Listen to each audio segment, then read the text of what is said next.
Before we got married, my husband used to live in a nice little house that he kept and added my name to the deed. We use it as a vacation home now, and we only use it 2 or 3 times a year.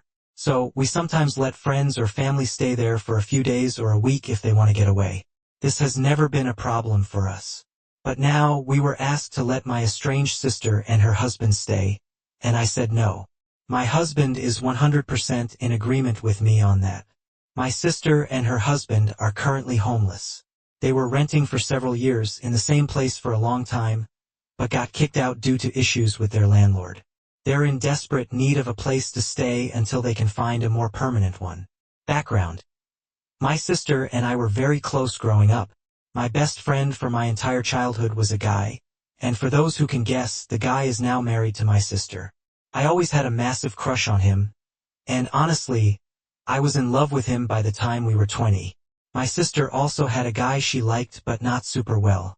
When I was 20, we were all at a party, and the guy my sister liked flirted with me. My sister was angry, even though I didn't flirt back and I told him I wasn't interested. She told me we don't do anything with guys the other liked, and I agreed. I never would have done that to her anyway. A year or 2 later, my relationship with my best friend changed. He was flirting with me and I was flirting back. He was more physically affectionate and started kissing me. It felt like we were slowly becoming more than best friends, and things were progressing like that. Then suddenly, I discovered that he and my sister were a couple and had started sleeping together. He told me he wanted to keep his options open, and my sister told me that she really liked him and wanted me to understand. I called her a hypocrite for doing that when she turned on me for the guy she had liked, flirting with me after I turned him down, and then promising and making me promise we'd never do this to each other. She told me it was different. I told her I would never trust her or look at her the same way again. They told me I didn't own him, and I told him he was messed up for leading me on when he wanted my sister. Our family took my side afterward, especially my other 2 siblings. I haven't seen or spoken to my sister or her husband since our parents helped set up the requests for a place to stay, and they were disappointed when I said no. My other sister and brother were firmly on my side and disgusted that my sister and her husband would even dare ask me. My sister said, "At least I can live out my dream because I'm married with kids, and she can't have any. The least I could do is put aside petty childhood drama to help them not be homeless." My sister and her husband called me a witch for refusing, and even my parents said I was going too far with the estrangement by refusing to help. Am I the idiot? They will never leave if they move into a nice, beautiful, empty vacation home. Any place they'd be able to get on their own will be much worse than the house they're borrowing, so they'll have absolutely zero motivation to save up and move out. They'll have a lot of motivation to make sure they'll always have an excuse why they have to stay. They'll be dependent, mooching off family forever. By refusing to enable their financial irresponsibility and house them for the rest of their lives, which is what's actually being demanded here, you're giving them the motivation to become functional adults. You're not the idiot, no matter how you feel about your sister. This right here, the whole backstory with your sisters, is actually irrelevant. Even if you had a fantastic relationship with her, you wouldn't be the idiot for refusing this request, and here's why. They won't be homeless, they'll move in with your parents, or friends, or whatever. They'll be uncomfortable and cramped, which will motivate them to get back on their feet and get their own place. Even a tiny, crappy apartment is better than a room in someone's house or a couch. You owe your sister a big thanks. She got the guy and is now homeless. You got to run around and he gave you a holiday house. Remember, sis and ex-best friend do not care about you. Your ex-friend used you when he wanted and abused you when you complained. Your sister is hypocritical and selfish. Now they want something from you, and you're supposed to give them anything and everything. No, sorry, it doesn't work like that. If you treat people like crap, you get nothing from them ever again. By the way, are you concerned that they might go to your cabin anyway? I would make sure to secure the property and locks. I'm in my 50s and sick of getting technology for gifts. My kids are all into tech. They always buy the newest stuff, and I've been trying to get it through their heads for years that I don't want it.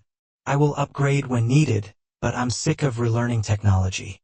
I work 8 hours a day on the computer, and when I get home, I don't want to mess around with tech to make it work.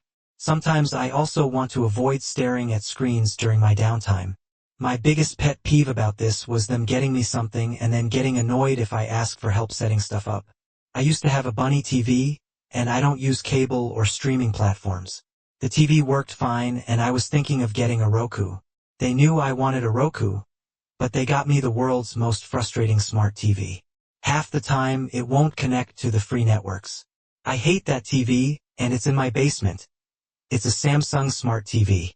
I have made it clear that I don't want tech for Christmas, but they got me new Bluetooth headphones.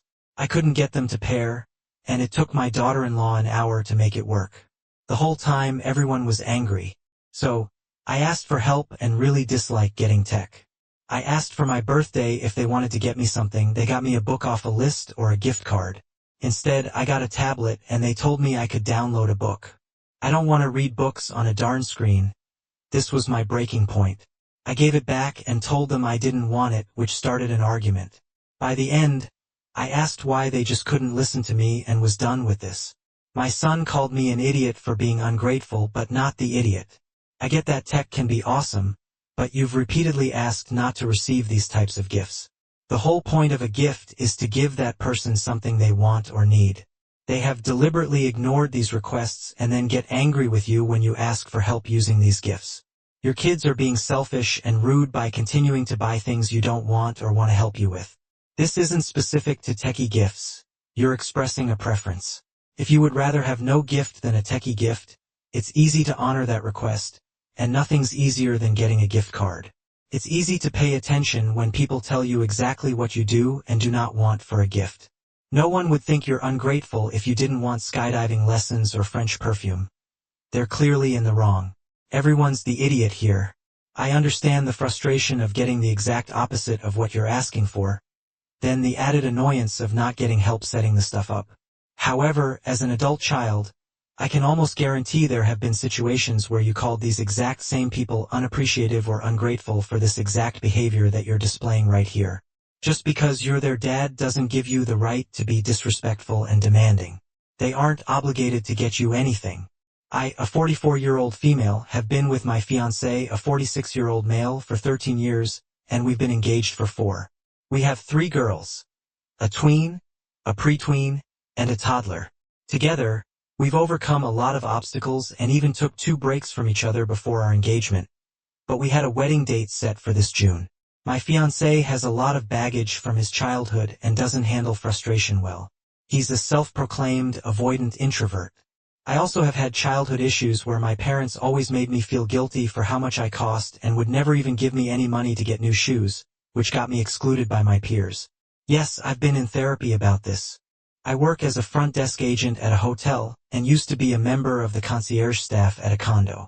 My fiancé is the main breadwinner in our household, and I've never felt comfortable sharing my financial struggles because he was so perfect at everything. My fiancé and I have talked throughout our relationship about buying a home and investing in fixer-uppers. He works for a real estate investment firm, but long story short, a year and a half ago, I needed to file for bankruptcy.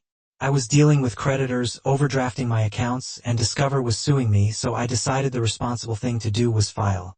Caused a lot of tension, but he said he didn't want to back out of the wedding because he didn't want our daughters to think he gave up when things were hard. However, we hit another bad period after we found out a credit union denied my application for an account due to a report. He told me we would still own a house together someday, but that family home wouldn't be for another 4 to 5 years. Then, 3 weeks ago, he broke it to me that he had been in the process of closing on a property.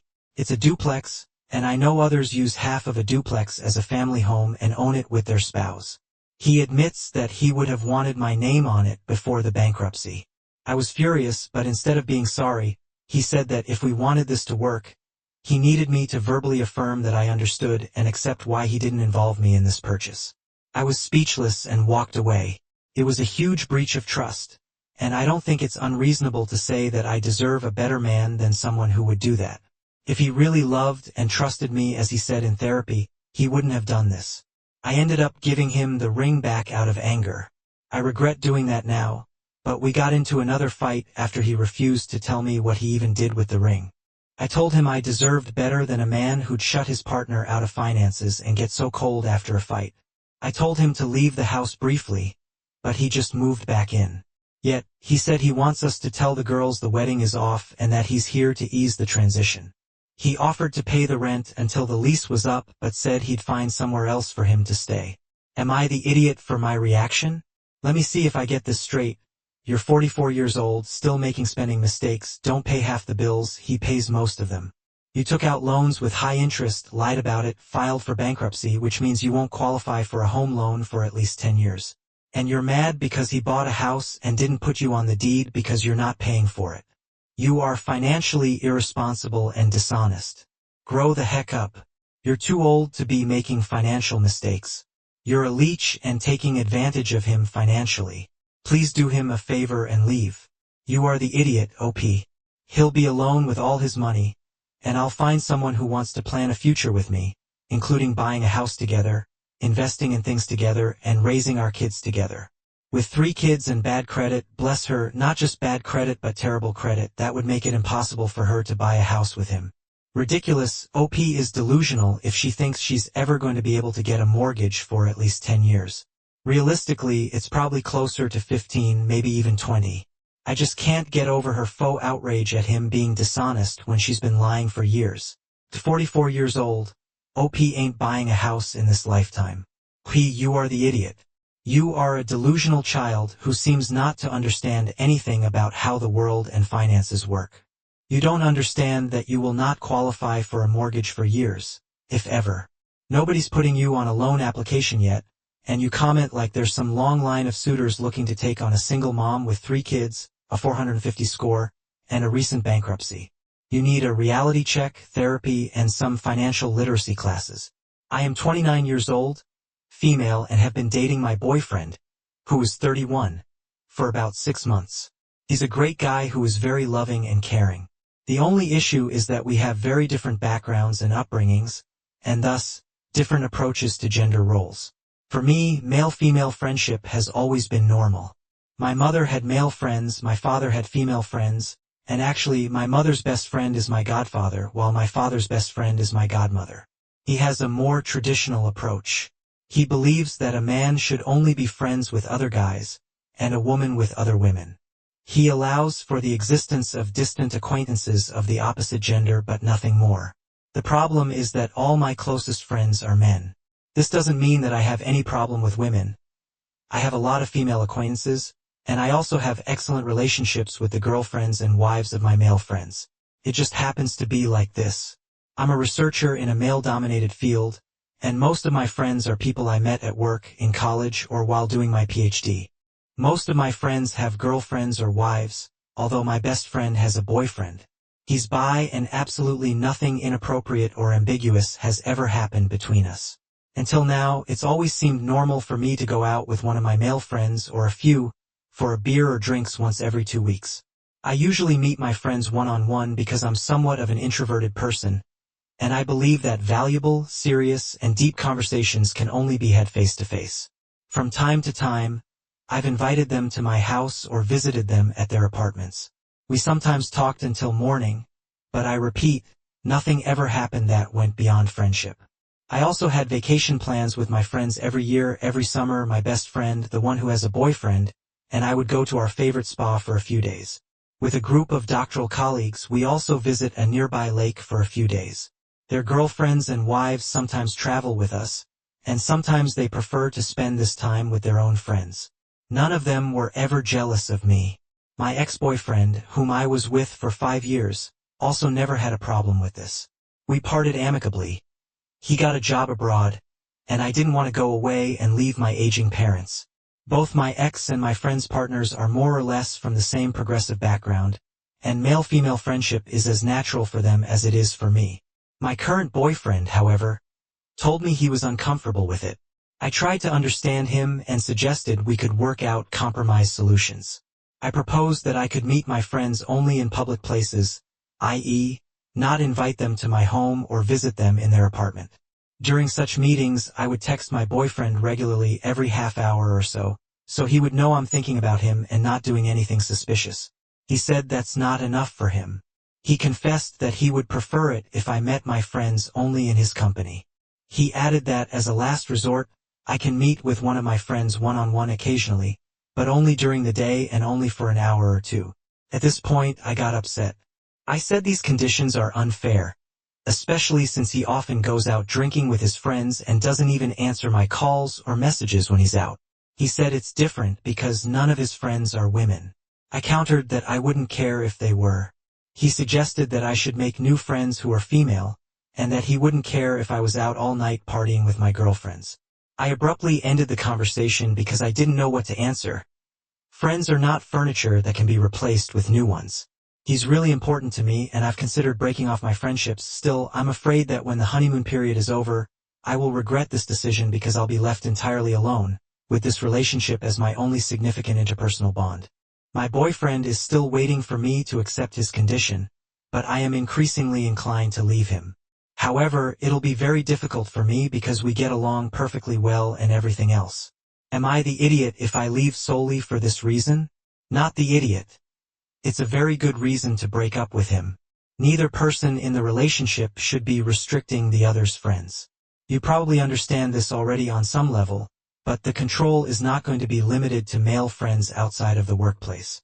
Your boyfriend is pushing boundaries and will push as far as you let him. Soon, he'll have access to your phone, email, socials, etc. Then, it's not appropriate to have single ladies as friends either. And why do you work in a male-dominated field anyway? Was that overwork really work? Or were you flirting with your coworkers? It has nothing to do with you. It has everything to do with his insecurity. You cannot heal another person's insecurity by changing yourself. The deeper you sink into it, the harder it will be for you to claw your way out of it. Stay firm with your boundaries. Your boyfriend accepts and trusts you, or you need to decide if you want to stay in a relationship where you're not accepted and trusted. Look, it's 6 months in and he's telling you what you're allowed to do. Sorry, but your boyfriend sounds incredibly insecure and controlling. You're actually very smart for thinking of breaking up with him. Don't throw away healthy friendships for an insecure partner.